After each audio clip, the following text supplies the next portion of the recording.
I'm Brent Leary. I'm Paul Greenberg. We are the CRM Playaz.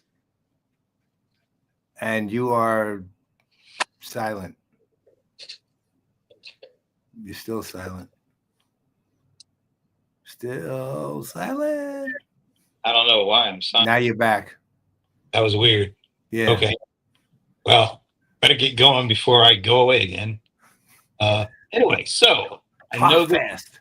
this is the day after Labor Day, but it's a special occasion because there's a magazine coming out, and we needed to do this show before that edition of the magazine came out because for the first time, you will hear who the winners of the 2025 CRM Magazine Industry Awards will be right here, right now. You know what's so amazing too? Not only is this an important awards, but you and I have petitioned Congress to make this a national holiday too, right? The awards day. Well, you know what else should be an official national day of this adulation? It should be September the 2nd. Because it's Eric Dickerson's birthday. Oh my God. Woo. He's 65. That's right. He can get Social Security and Medicare now. He'll be the fastest guy in the line. Yeah, but he can get Social Security and Medicare. That's the only thing I think about when I look at that date. All I think about is many Sundays of enjoyment. Yes, 2,000 plus yards in a single season rushing. Was it 2,105? 2,105 in 1984, 1,808 breaking the rookie record in 1984. Okay. Not that I know or anything. But anyway, we're not here for that. I am. But we are actually here because 24th year of CRM Magazine giving out industry awards. That's pretty cool. It's the longest standing. It's probably one of the longest standing awards in business technology, right? Not just CRM. I mean, 24 years is a formidable number. Really is. It's an astounding number. And you know what though? They carry the impact. They've had impact all 24 years. I mean, people want to know where they stand when it comes to what CRM Magazine thinks. And before we bring on the fellows to help us go through this list, it's not a moment to spin, but we are glad to see Sven. Oh my God, yeah. Okay, so I'm guessing English for Sven. And I'm also guessing Thomas Weavernight. Howdy, Thomas. You must be in San Antonio with you saying howdy. I don't think he's here. I think he's in as I like to call it, South Kakalaka. But Carolina, enjoying his new house. His new house, by the way, just thought I mentioned. And now here is somebody who I can literally go down 10 flights in this hotel I'm in and actually see face to face. This is Pooja from Zoho, the analyst relations team. And here's the thing. I miss her. I'm not there, and I miss her. As soon as I saw her name, I just said, "Oh, I'm not going to see Pooja." I'll give her the obligatory Greenberg hug. Big one, monster bear hug for her. Oh my! CRM Magazine. This is when I first really got introduced to the magazine. Ginger Conlon was actually the editor in chief. Me too. So hello, I'll be seeing her next week at Genesis. What do they call it? Genesis Experience in Nashville, Tennessee. Another company conference I'm not going to. Yeah, that'll get me up to 17. Hey, Michael, how you doing, man? Let's go to Olga. Olga. And okay, so look, Rich Green. Oh my God. So good to see Rich. Another guy. So far, literally, as soon as the names of literally every single one of these people, I keep thinking, how come I'm not going to see them? Well, you see them. Really wanted to, but Well, you know what we're going to do though. We now have a list to invite to IRL 2026. Yes. All right. So, spend this whole hour doing hellos to people. Yes. Let's go ahead and bring out the.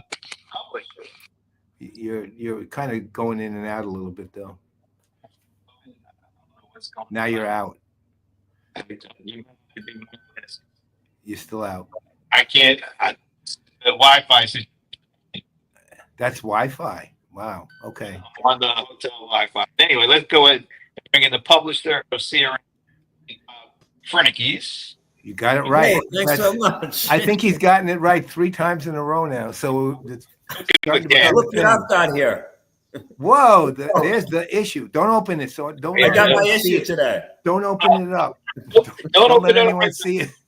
All right. And I want to remind everybody that at the end of this show, the link will be live, so you can go in and read the issue. So anyway, thank you. And next to Bob, and editor-in-chief. Hey, Lynn. It's Len Klie. You fritzed out again. So yeah, oh yeah. Well, Bob and Len are going to be there this coming year too.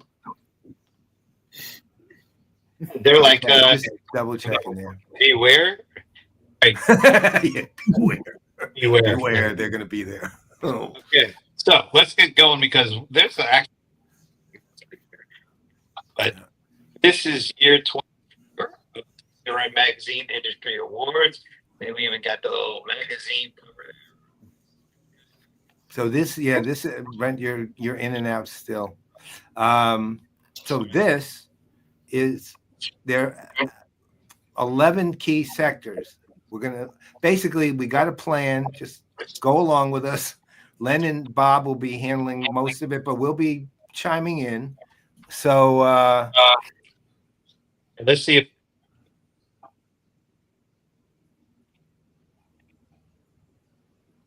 nothing. Now you're dead completely. guys Do you have a different mic? from the Can you go back out and come back in? Yeah, you might want to. He'll might knock us all out if he does. But Oh, okay. let me. it's all right. We'll just be sure to come back in if you get knocked out. That's all. We'll try again. I know what's going on. Okay. That's my only No, it's actually sometimes that works. suggestion. But Brent said he thinks he knows what's going on this time. How am I now? Oh my God, like 1,000 times better. All right. I don't know. This weird stuff goes on with the iPhone and my MacBook Pro. Anyway, so Okay. we're Yes. okay. Let's get moving because there's 11 categories. And let me show you what the categories are. There are 11 categories that we're going to go through, and we have an additional category called conversation starters. So there's a lot. We're going to try to get through these all in a pretty relatively short amount of time, but that's what we're doing. And Bob or Lynn, anything you want to say before we jump in about what this year is with the awards? Well, as we said, this is the 24th year we're doing it. It's the 3rd year we're doing it on this platform with you guys. So thank you for having us and hosting us and letting us take part in this activity. Looking at the awards categories themselves, there's 2 new categories that we added this year. The United Customer Experience Platform category, which is a new one, and Customer Journey Orchestration Solutions, which is a new one. Literally my 2 favorite categories ever. We had done last year, I think we had a generational AI category, but that kind of got itself obsoleted just because it infused everything. So how do we have a separate category when it's into every one of the other categories? It was kind of hard to justify. So we got rid of that one and we added these other 2, this Unified Customer Experience Platform and Customer Journey Solutions. All right. And just a quick note about who actually helped you guys put this all together. Right. Okay. That's the list of the analysts that we involved. Basically, to kind of give you a quick overview of the process, we went to a panel of analysts. You'll see a lot of their names there are familiar. Brent Leary is obviously featured on there. Paul Greenberg is featured on there. There's a few other names, a lot of other names that people will recognize. Probably half of them or even more are on this.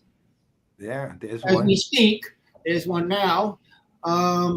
Basically, the process was we went to the analysts with the 11 categories and said to them, if you had a client that came to you and wanted to install one of these kind of solutions, which 5 vendors would you put on their short list for them to check out and kind of, which and why?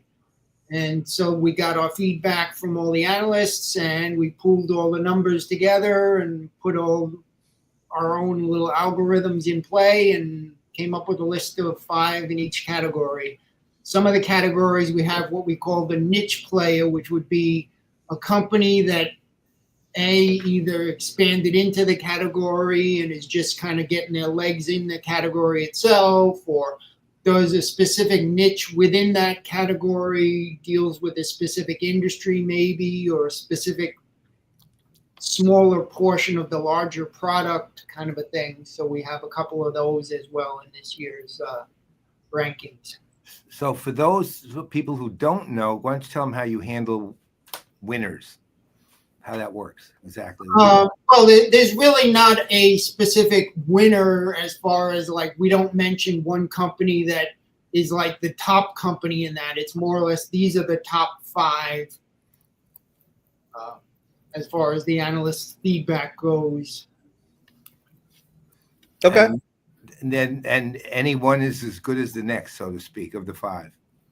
Well, obviously in the private numbers Right. crunching, there were some companies that got 7 mentions and other companies that maybe only got 4 or something like that. But we didn't really get into like a specific, this is the best company in Right. this area type of Okay. deal, because we don't want to limit users to Salesforce won the category, so we're only going to look at Salesforce. We want them to consider all 5 of the companies that were listed there. All right. Now, this is the year 24. So that means it started around 2001-ish. So I hid this from the guys because I wanted them to take a guess. So just last year, estimates run between 73.4 billion and 101. I know Paul likes this, 101.41 billion. I love that. I'm so glad that they could be so accurate. That's for the CRM software market in 2024. But I want you all to try to take a guess as to what size the market was back in 2001 when this thing got started. Take a guess. And anybody in the comments, take a guess. If it was 101.41 billion in 2024, what do you think the overall CRM market was back in 2001 when this all got started? $17.36. I'm gonna take a wild guess, Brent, and we all know that CRM is like, it's, hey, what do you define as CRM? Exactly. I was just going to say that back then, especially. But I remember those numbers were like in the 500 million. Like, I mean, they were real low, like back then. All of a sudden we got like way into the billions. Well, I'll be curious. It's the largest business now. It's the largest business software technology in the world is CRM. Shout out to Ramon. Ramon is saying 100 million. Okay. So Bob, what was your final answer there, Bob? What was yours? I was saying 500 million. 500. All right. So we got 100. So he went real low too. Because I just remember those numbers used to be, astronomical at the time, but pretty low looking back. Okay. So we got Ramon at 100. We've got Bob at 500. I think Rebecca is answering for Patrick with 3 wolves out. I guess that would be 300 million. 300 million. Yeah. Pierre has, my buddy Pierre has 200 million. Brian Summer. So sorry, I'm late. I'm in the Powerball. Yeah, it's $1 billion for that. All right. What about you, Len? You want to take a shot? I'll go a little higher than most people. I'll do a billion. You got a bill. All right. And the Venerable Paul Greenberg, what was yours? Since when is this Stump the Godfather? How do we not avoid that? I'll just go with, tell you what, just to sit in between people, because that's all I can do, really. I'll go with 400 million. All right. I have no idea. I was writing first edition of the book at that point. How little I knew. Okay. Now, I think this slide here. So Granville Research predicts it'll go to 2030, 163 billion in 2030. But in 2001, according to research from Gartner, That much? the worldwide revenue for CRM software licenses in 2001 was 3.7 billion. Look at what it said too. That's probably the only year it declined. Yes, I thought that Literally. was so. Apparently, Wow. Was that the tech wreck back in 2001? I probably was. oh yeah, it was the bust. Yeah, there was a serious bust. No, that was definitely the bust. But there was I did Gartner's numbers back then. I remember them now, and I had a whole thing which showed it depends on how you viewed Gartner's numbers, because actually there was a slight increase in 2001 depending on which of Gartner's numbers you chose, and it was 1.2%. I remember that. I remember that actually was 1.2% increase in CRM's numbers, not 6.4% decline. Yeah, but you're burying the story. It was due to the CRM Magazine Industry Award 2001 that it rose all the way to where it riz. It riz. So thanks to CRM Magazine, the industry is at $100 billion because it was going the wrong way before you guys started. So, and by the way, I'd like everybody here to channel 1% of that to CRM Magazine and 1% of that to CRM Playaz. we take Venmo and all right, guys, let's get started. And we're going to start with conversation starters, and let's bring up the list. The top 5. These are all the conversation starters that you guys identified 6. So why don't you take us through a little big picture of what all this is from a conversation starter? Well, I don't want to.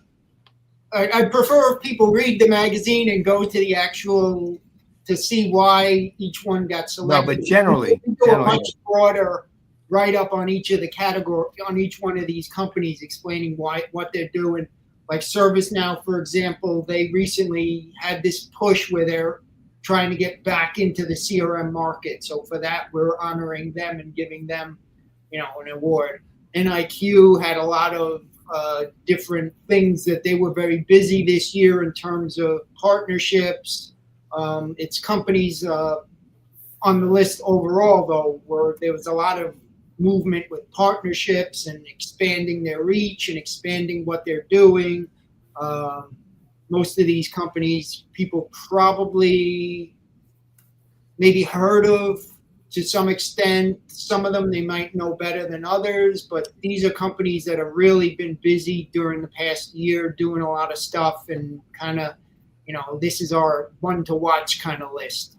Hey, Len, just for folks who might not know, like NIQ and Bloomreach, maybe you could just give us a little bit of what they do as opposed to why they're on the list. Well, NIQ is basically they do like market data, market research, provide companies with insight into other companies and markets. And they're basically a data company. Bloomreach is a more of a marketing, commerce kind of a platform. Outreach is more of a sales enablement, sales engagement platform. TalkDesk does a little of a couple, gets into a couple areas of CRM that we deal with. And Klaviyo is, another one. They're kind of branching into a lot of new areas. They started off as mostly marketing, but they're getting into a lot more areas as they go. All right. So let's go, unless anybody has another thought, let's go into the actual categories now. And the first one up, if I'm not mistaken, is Enterprise CRM Suite. This is a biggie, and it's so big that I'm just taking little tidbits there from the actual article, but large enterprises accounted for basically 60%, 59.9. Wonder if it was 59.94. 4328. But 100, if it's 100 billion, so that means 60 billion of that 100 billion has been at the enterprise CRM level. And the top 5 for enterprise level CRM, Pega, Oracle, Salesforce, Zoho, and Microsoft. Lynn and Bob too. Whenever, Sure. tell us what's going on with why these guys made it. Well, a lot of these are companies that are certainly no strangers to CRM. They've been around for quite a long time, and these are the big companies that have been, like a Salesforce. They kind of dominate this category every year. Oracle's there every year. Microsoft is there every year. Pega's a new one. They kind of started getting into a lot more of the enterprise platforms in the last couple of years, so they're a fairly new one. Zoho's been growing pretty substantially over the last couple of years, so they're a fairly new company in this particular category as well. Well, one thing, the Peg has been there. I think the fact that it's getting recognized there is actually the story. It's been enterprise grade for probably at least more than half its existence, if not all of it. So I think the recognition that has reached that is also recognition of their abilities, and products like Blueprint and others, and what they've done is pretty amazing. And Zoho has been attempting to go up market. The interesting thing is seeing them in the enterprise is going to be in the deals is going to be really interesting up against Oracle, Salesforce, and Microsoft, because they let's say they have a very compelling offer if it can be done. Yeah, and I'm going with Pega. The last couple of years, like Paul said, they've been around for a long time. They've been around since the 80s. And 84. Yeah, but the last couple of years with the growth of Gen AI and agentic AI, all the things that they've been known for, like process management and all those kind of business process and all that, I think that has really been a great foundation for how they have leveraged some of the newer AI stuff to do things like their Blueprint and a host of other things. And I think it's really cool to see them starting to get the recognition of some of the other big boys. Yeah, and they've been a big player in that whole agentic AI and the workforce, how you automation platform and stuff like that. That's really, I think, gotten them a lot of the attention that they deserve. And also, honestly, from the broadest trend side, the fact, to your point earlier, Lynn, that Oracle, Salesforce, Microsoft there every year, which they are, the fact that there are new players inserting themselves is pretty important, because it's been basically a competition among those three, and actually we always had the big six, and they're still up. The other three are still up there, but now you got two new players who are basically being seen by the analyst community minimally and by probably broader as players in the space, and that's going to mean something in the near future. I think the whole move over the last couple of years with AI leading everything, and you can't say a sentence without it. I think it has provided an opening for a company like Pega to leverage it in a way that maybe you don't see some of the incumbents doing right out the gate. And I think that's really given them an opportunity to make a name for themselves at the enterprise level. Okay. Hey, Len, you really kind of nailed it in your front office letter from the editor in your article. I'm quoting now, in 2025, it's all about AI. Would our two hosts agree with that? Is 2025 all about AI? It's been all about AI all year. Yep, absolutely. You can't escape it even if you wanted to. Yeah, right. There's no way to say it isn't. Where are we a little bit over our skis on the hype cycle, or are we in smooth air? No. Oh God, no. No smooth air. Nose down. You can't even turn your computer on without AI jumping out at you. I mean, I don't see how it changes. You notice 2 years ago, all the talk was generative, and then last year it switched over and all was agentic. Right. So even though it's AI, but it's in different forms and it's going to be targeted to do different things. Who knows what it'll be? We'll be talking about next year, but I'm guessing AI is going to be a part of that conversation. And just think of it from this standpoint. 2 years ago, as Brent mentioned, it's all generative. Now generative is just mainstream. It's just simply mainstream. It's just, in 1 year, it basically went mainstream so that people just don't use Google search anymore. They use Claude or Gemini or, ChatGPT or whatever to do pretty much everything that Google search and then many other things we're doing. Right. So that's how fast this thing is moving. At the same time, that leads to much more hype. Yeah. Right. Yeah. All right. Gotta love that hype. All right, let's move on because after the big guys, we get to talk. Oh, we got niche. Oh, I forgot the niche. We got the niche. We got the niche. Tell us about Creatio and ServiceNow being in a niche player here. Again, ServiceNow really made a push to get back into the CRM game. They kind of disappeared for a while. Hadn't really been too much talk about them for a while. So they're a big push to get back in. And Creatio is a nice one because they're, again, similar to Zoho and a few others, really making a push to go up market. They started as kind of a smaller business kind of platform, and they've been making a push to go up market a lot. And they have a fully integrated suite for a long time too, and they scale. They always have. Again, I've known them since 2011. And even then, when they were BPM Online, they had a scalable CRM suite. ServiceNow needs marketing, man, before it gets to where it's got to go. There's many ways to get that marketing, which we won't go into, but they need it. Yeah, but it's interesting to see companies like ServiceNow, Creatio, Pega, who are really well founded and grounded in workflow automation and process automation, how their companies like that are rising and making a bigger impact in the CRM space because of that foundation that they have in those other areas. Absolutely. Right. Now we go to the small business SMB CRM suite, and Grandview estimates or expects this segment to grow about 16.2%. So it's already 40% of the market if you go off of that initial number. And it's growing at a really significant all the way through 2030. And the top 5 in this category, some familiar names: Creatio, Zoho, HubSpot, Sugar CRM, and Salesforce. This is the core. This is more or less the core. Yeah, a lot of these Creatio, HubSpot, Zoho, Sugar CRM, a lot of them started in the SMB space. Salesforce is a new one.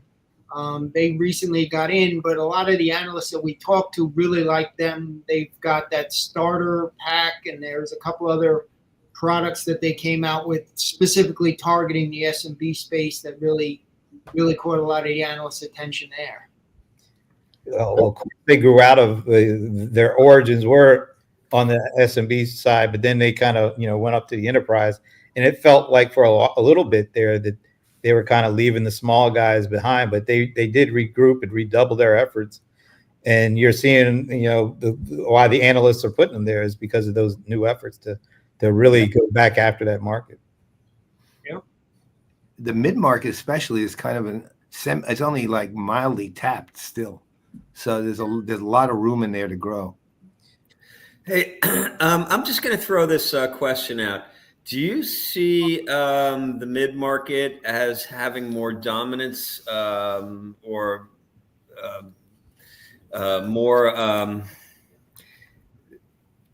more well-developed marketing tools than the enterprise level? Do you think that's more important to the mid-market? Or do you mean could they use them? Or I don't understand. Well, it seems like, especially HubSpot, very marketing automation focused company.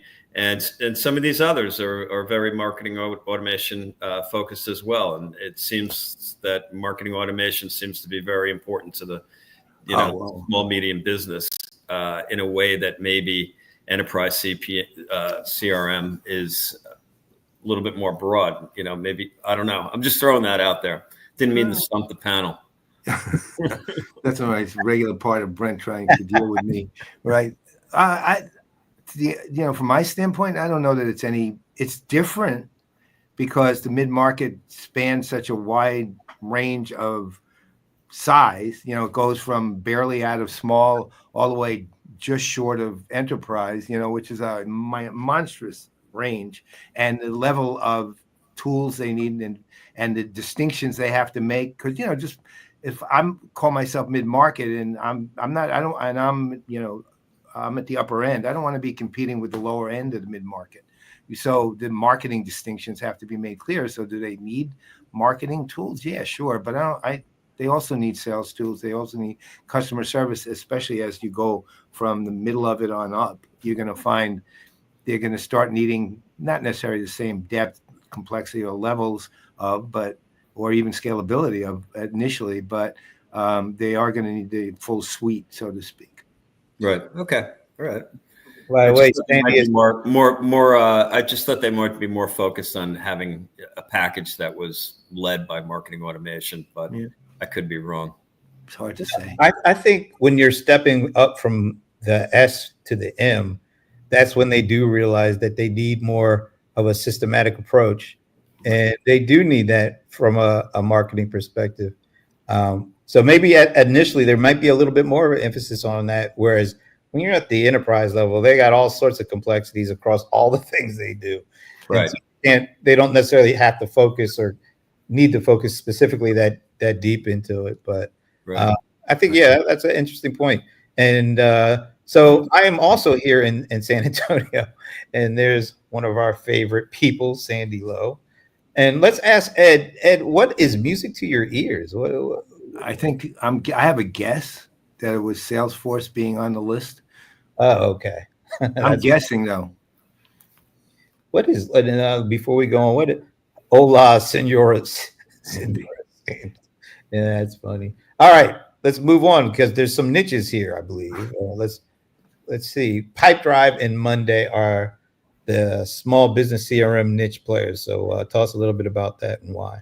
Well, Pipedrive has primarily been a sales driven product, but what they do is really phenomenal. Monday is another one. It started off, in a very small capacity, taking on a very small role within a larger category. I am so with you on these two. These are perfect choices for where they are. I think Pipedrive's always been an underestimated company, and Monday, came out of task management basically and built a very substantial CRM following. The product pretty decent. I don't love it, to be honest, but at the same time, they have built a hell of a base. Yeah, I think I had a chance to talk to, man, I can't remember his name, which is pretty bad, but it was earlier this year. And he said something to the effect that they had reached 100 million in ARR for just the CRM product. Yeah. In a very short amount of time, which really shows you just how much space is in the CRM area, where companies that most people might not even know of are able to generate significant amounts of revenue stream in a short amount of time. So the CMO is Wednesday Addams. Oh my gosh. And I'm the one that tells the bad jokes. Yes, you are. Okay, let's move on. The next one up, contact center infrastructure and verified market research valued the worldwide contact center infrastructure market at 29.3 billion last year. That's a significant number, but projects it projects it to reach 83.2 billion by 2032. Growing a lot. That's growing at an annual rate at 13.9. And you would think this is like, it feels like this is a mature market, but these numbers aren't indicating it's mature, or there's still a lot of growth to go.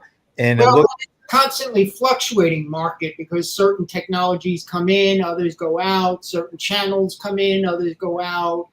So what's Len? What's driving, or Len or Bob? What's driving this market? This particular, what's driving the current growth as far as technologies coming in and out? And then the overall push towards omni-channel and trying to get to as many different channels and offering as much service as you can on each one and reaching customers in as many different outlets as possible. Okay. And these are some familiar names here. There's not really a new name in this area. There's a lot of experience, a lot of years of platform stuff going on in these 5. Well, AWS is fairly compared to the other 4. AWS is newer, but their contact center product there, that Amazon Connect, is phenomenal. From analysts seem to love it. I remember at one of the evolutions before the pandemic. Didn't you guys have a keynote from AWS Connect? And that was like 7 or 8 years ago. Yeah. So those guys have been around a little bit more than I thought. Because I was like, wow, that's been about 7 or 8 years, and those guys were keynoting that thing. So I think all these companies are pretty steeped and have a lot of experience to go around here. And do we have nope, we don't have a niche player. So let's go right to the contact center interaction analytics. Once again, we get some numbers here. Grandview Research valued the worldwide contact center interaction analytics market at $1.9 billion last year and expects it to reach $5.8 billion by 2030, a healthy growth rate of 20.5%. And here are the top 5 for that. Again, most of these companies have been around for a while, been in the market for quite a while. Crest is an interesting one. They just emerged. I think this is their first year on the list. They've been at the game for a while, but they're starting to get some analyst attention. Product is pretty quality. Verint will be a nice one to keep an eye on with that whole how that merger with Thomas Brava and Thoma Bravo and Calabrio is all going to play out, and what gets done with it in terms of where Thoma Bravo carries it. Be interesting to see where that whole thing shapes out. I guess you could say it with Genesis too, with that $1.5 billion investment coming from Salesforce and ServiceNow. Yep. And NICE just bought, I forget the name of the company they just bought. There's a lot of stuff going on in this. Yeah. It's a pretty busy market. Yeah. That's to Thomas's point on one of the comments about a lot of M&A going on. Yeah. All right. And let's see. Do we have a niche? Yes, we do. Invoca. They're very niche. They cover a very specific area within the category rather than doing a specific broader product type of a thing. They're a very niche player in this one. But what they do is pretty phenomenal from what we saw from the analysts. Nice. I said nice, but not There that. we go. Right. The other nice, just the word. All right.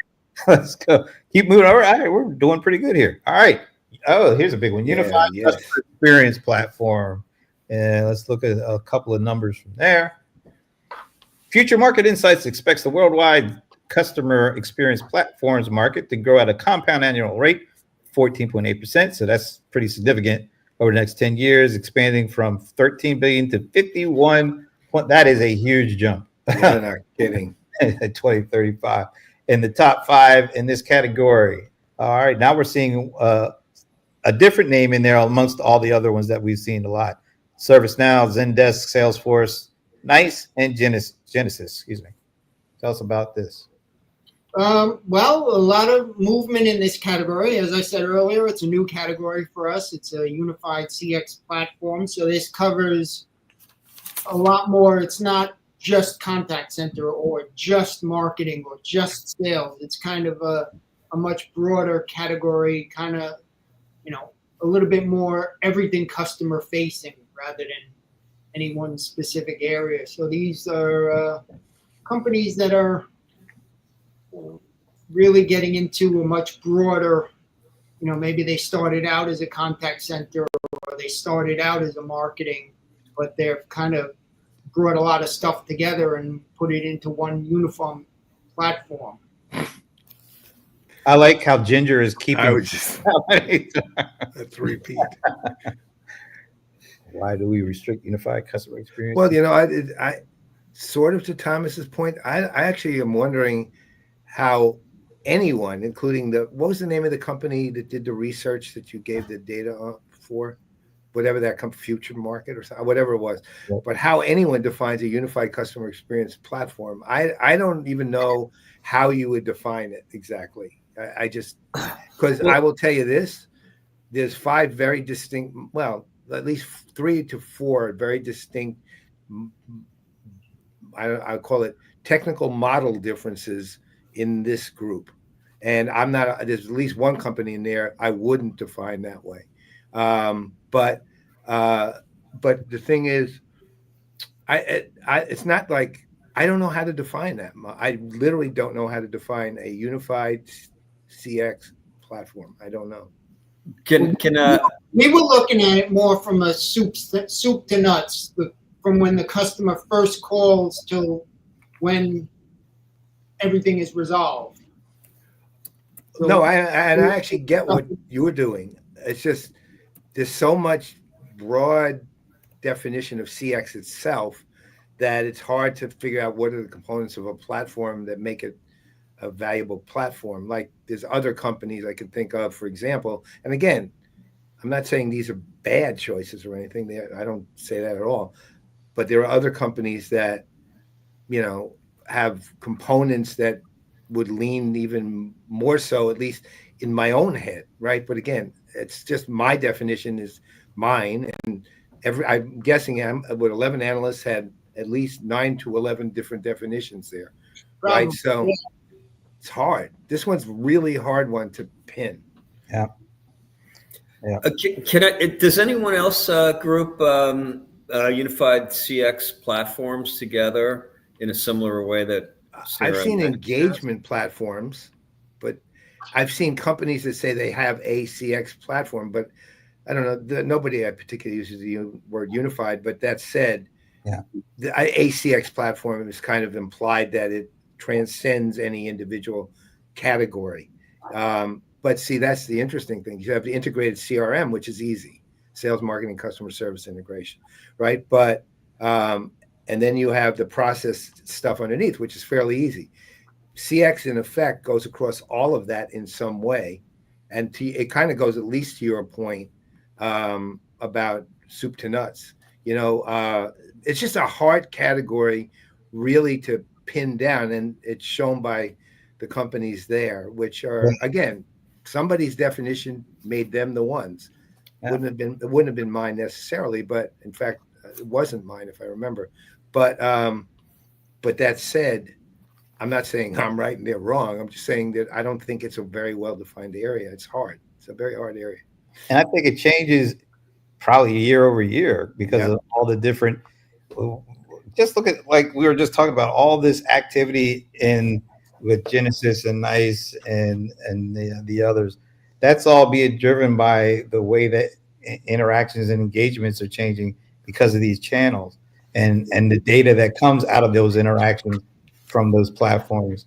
And when you think about it, I mean, you could almost make anything be a unified communications platform, a unified customer experience platform. It depends on how you look at it. And as we can see by looking at these 5, they're being looked at differently by the people who are judging it or analyzing it. So I think there's just a lot of nebulousness between what one person says is that and another person says is that and a third person and a fourth person. It's fascinating. Yeah, absolutely. Hey guys, we have like 6 categories to go. Yeah, out of 11. So, and I think we want to be home. Everyone wants to be home for dinner. Everybody needs to be home before the street lights come on. So so we got a niche player for that one in Sprinkler, which is When you take that total, those 6 companies, you wouldn't think that they would all be kind of grouped together in anything, but that's interesting. All right, let's move on. Workforce engagement management. How big is this market?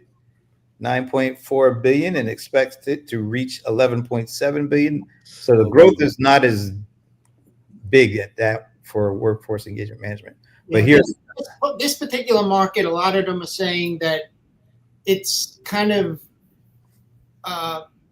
gotten absorbed into other areas. I could see that. In the top 5 here. Now, this is for the well, there's some folks that we're used to seeing, and then we got a couple of different names here. So Well, again, it's interesting to see how Verint Calabrio comes together with them two merging now in the Thoma Bravo. Aspect was an interesting one because they had been on their own for a while. Then they got acquired and merged with Noble under the Alvaria label, and now it's back under the Aspect name again. And so Alvaria, they kind of lost some of that recognition, and I think that's why they went back to the Aspect. And once they did, they made it back on the list. So that's probably not a surprise there. right. I will tell you this. One other thing that really is pointable here, in anything related to the service side of anything, in any way, NICE and Genesis are dominating. Yeah. They've been, I think, in every one. And Verint, four, I think, for each of them. I think Verint has been about 2 at least. 2. Verint's 2, NICE is 4, Genesis is 4. I think. Yeah. So if you're out there counting for Genesis, Ginger, that's Ginger, 4. 4. I just figured Ginger from Genesis had a ring to it. Mhm. Anyway. All right, let's keep it moving. Niche player, Community WFM.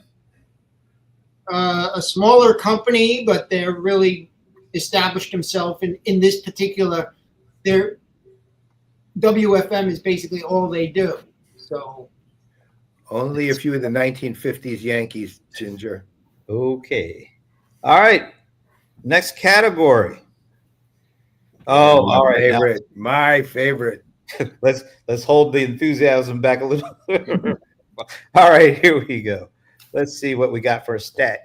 Dimension Market Research values this space Look at that number. $5 billion this year and expects it to grow at a compound annual. Now, this is the biggest growth rate I think I've seen. 24% annual. all of them. So that's like a 6x growth, almost more like a 7x growth, really, from now to 2034, and it's being driven by these top 5. I want to make one specific point on this. If you I don't know mind. what this. Yeah, you do. You know exactly what it is. Medallia owns Thunderhead, and that's the reason Thunderhead's in there. I mean, Medallia's in there because Medallia owns Thunderhead. Medallia before Thunderhead would have been nowhere near that. Okay, so just want to be clear. Medallia owns Thunderhead. That's what's doing this. Okay. Yeah, and one of the things that's really You're welcome. One of the things that's interesting here is Genesis finally is is a category that I maybe a couple of years ago, I don't think I saw them in this category. So Genesis is doing something a little different, even from NICE, because they've been kind of neck and neck in the categories. But this is one that, I don't know if people typically expect to see them there. Well, and it's interesting, the Medallia thing too, because they're part of that Thoma Bravo umbrella as well. They were acquired, I think, in 20 or 21, something like that. They were acquired too. So where they're gonna fit into that whole equation with Verint and Calabrio, and it'd be interesting to see where that all, if at all, that plays into anything. Early speculation was that it wouldn't, but who knows? Well, I will say one last thing and be quiet about it. There's 2 companies that are surprised. I won't say who they are just for the sake of time and no embarrassment to them. There are 2 companies that should have been on this list, and it's not because the analysts have a problem here. It's because they haven't done the work they need to do to be on it, and they should have been, without any question. So I'll leave it at that. You want to give us a hint? Yeah, I can tell you the names. I don't have a problem with that. But one is Qualtrics, and the other is CSG. Oh, well, since you said CSG, guess what? Well, there they are. Okay, CSG almost did the work. They own Kitewheel. Wow. Did you guys know that was going to happen? No, I didn't actually. I missed that one when I was looking. Well, I knew it was going to happen because I put the slides together. Tell us about why CSG made it here. Well, it's actually pretty simple on this one, to tell you the truth. They bought the second best Journey Orchestration platform was Kitewheel, which actually our friend Jeff Nicholson was one of the early people at. And CSG bought them. And actually, to CSG's credit, did a lot of work to build it up. Now, the original founders since left, Mark Smith, and has gone with Ray Gerber to formed the Customer Journey Management Institute. But what they've done with Kitewheel is actually pretty substantial, and I will have no doubt if they end up on the top 5 next year. I really don't. They're really a good company. They're a company that's really been growing a lot lately too. Over the last couple of years, they've really grown leaps and bounds. Nice. Okay, let's move on to customer data platforms. This has been a big one, but is it as big as it had been? Let's see. Numbers say 2.7 billion in 2024 and projects it to 3.3 billion by the end of the year and 13 billion by 2013 with a 21.7% growth rate. That's a really good growth rate going for that. And the top 5 are Helium. Oh, yeah, I remember. Didn't we have one of those guys on our show? Yeah, I'm blocking his name now, but he was like one of the senior vice presidents at Helium. Yeah, so we have a really good guy too. I don't remember his name. Helium, Twilio. That's sort of a tongue twister there. Oracle, Adobe, and Salesforce. Lynn, what do we got for these? Again, most of these are data-driven companies. Twilio really entered the market when they acquired Segment a couple of years ago. That's what propelled them into there. Oracle, data basically is what they do, so that's no surprise. Adobe's been really strong in that category for quite some time. Salesforce, data cloud and all of that stuff that ties into data cloud, and that data cloud feeds into everything else. So it's not surprising they're there. Helium's kind of an interesting one. They're a new one on our radar, but analysts seem to like what they got. Yeah, they're like a pure play CDP. Yes, they are. And they're a very smart company. Yeah. Oh, sorry, Ginger. Oh, wow. This is like the first time in like 5 categories we didn't see Genesis's name. Sorry, Ginger. All right, let's move on. Business intelligence and analytics. Oh, I bet there's some good numbers here.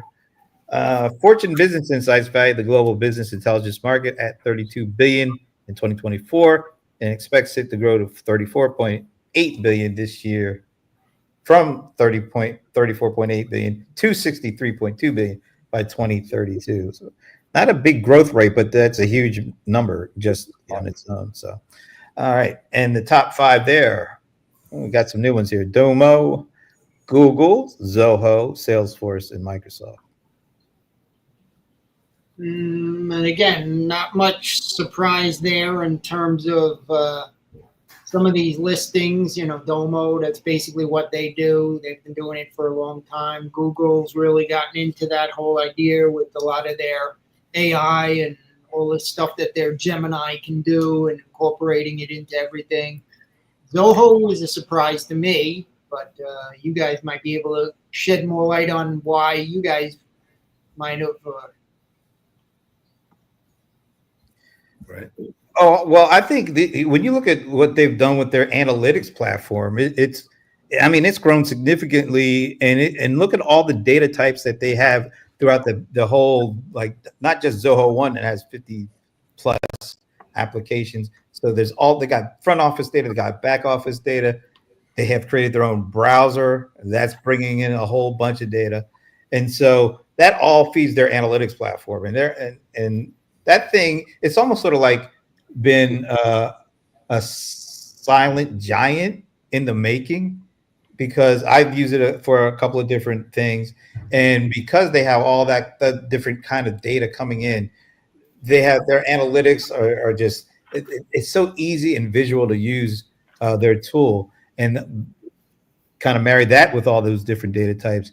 You can see why I guess the analyst community did think that they deserve to be one of the top 5, because I think a lot of times just generally Zoho kind of gets overlooked.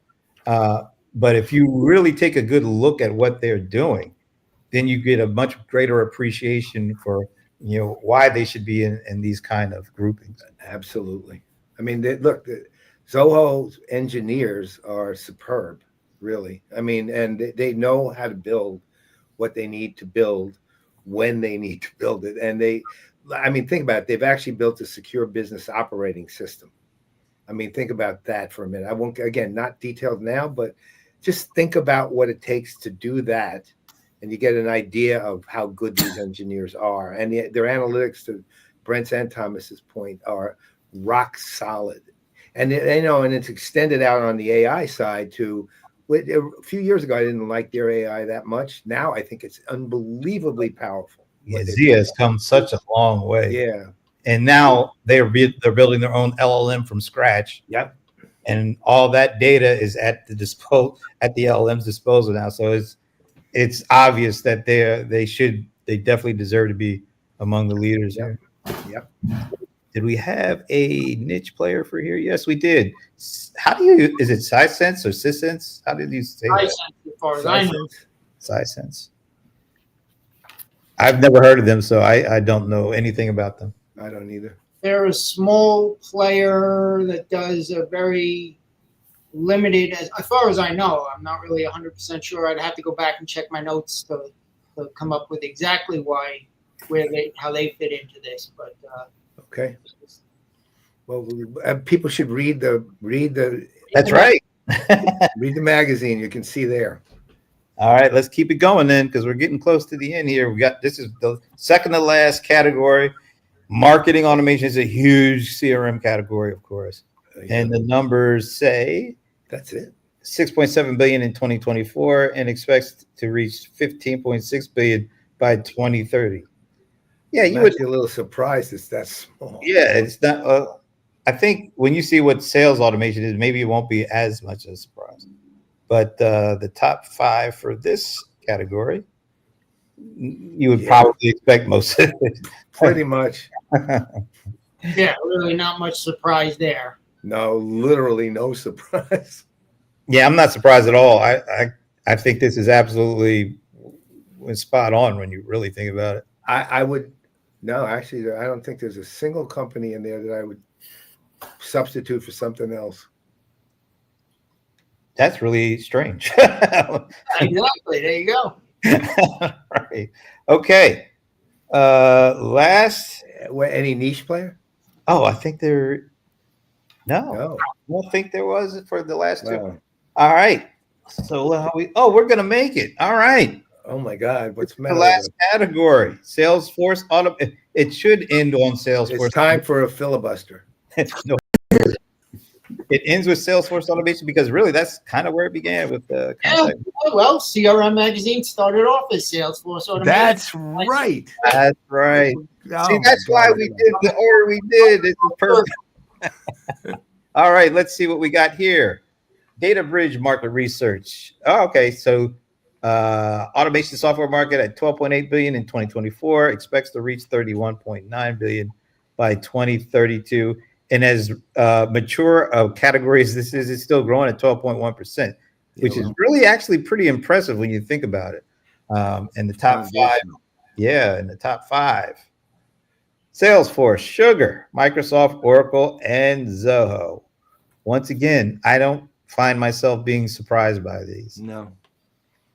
Maybe some people might think Sugar, but Sugar has been around and they've really done a great job with their platform. Yeah. And that has been their power. That's their table stakes right there. Yeah. The Cell product is really, that's some powerful stuff. Yes. Well, since Sugar 7, literally, all they've done is built a powerful product when it comes to Salesforce automation.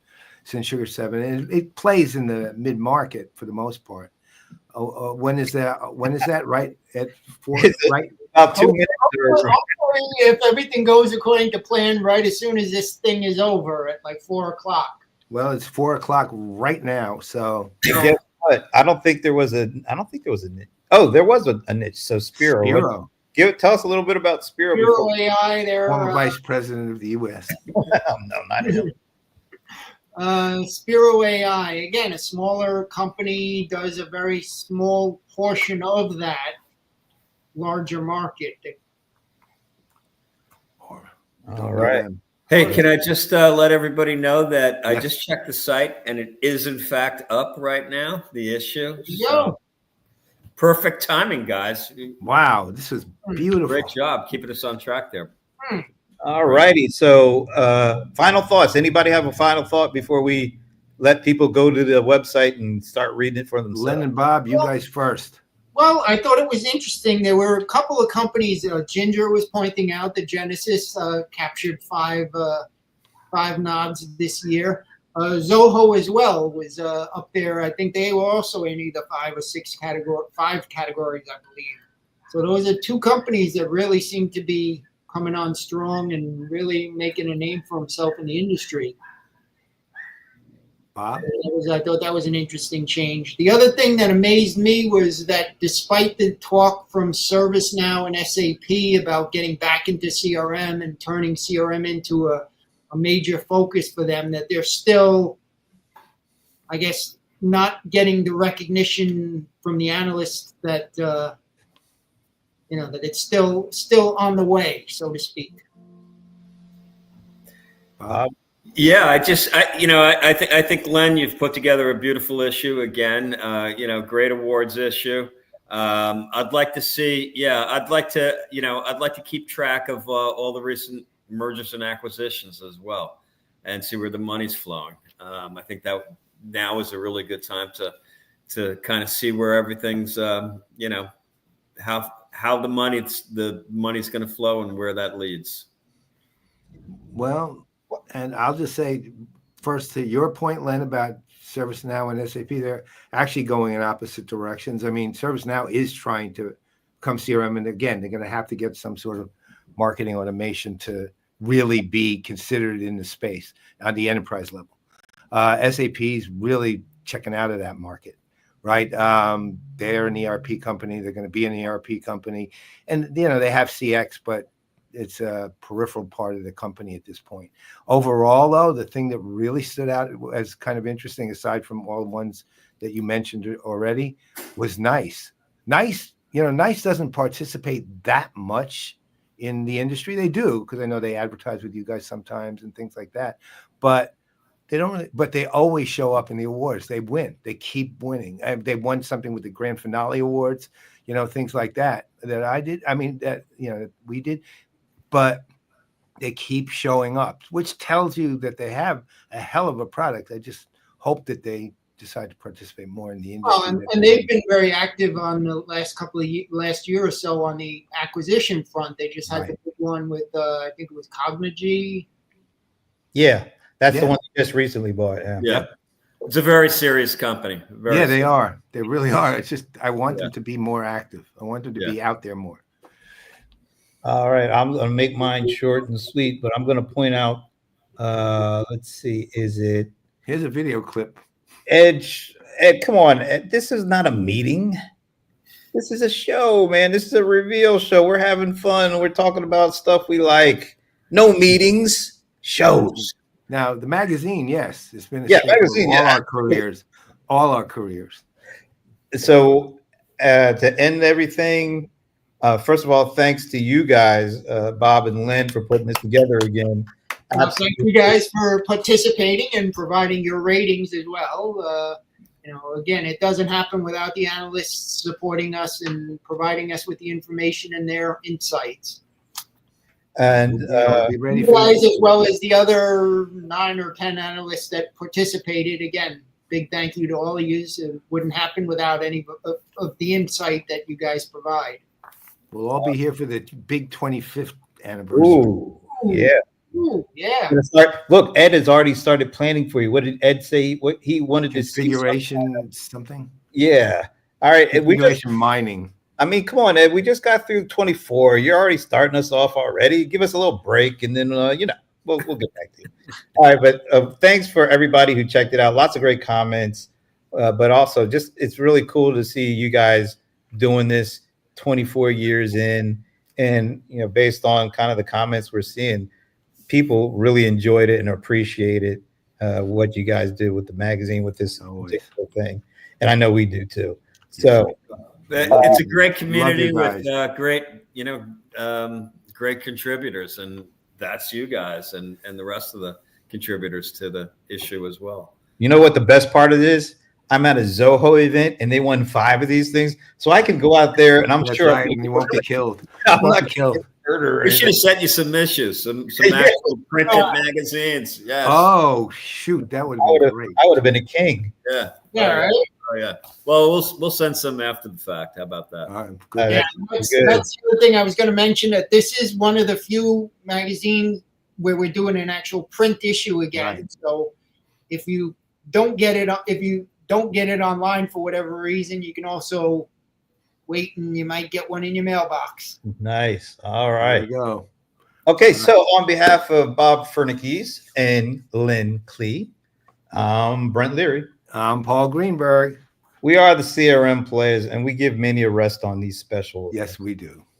So we will see. We might not see you this Thursday because We maybe. definitely won't be seeing you this Thursday, but we will see you about a week from Thursday. All righty. Have a great rest of the week. We will see you then. Great. Thanks, guys.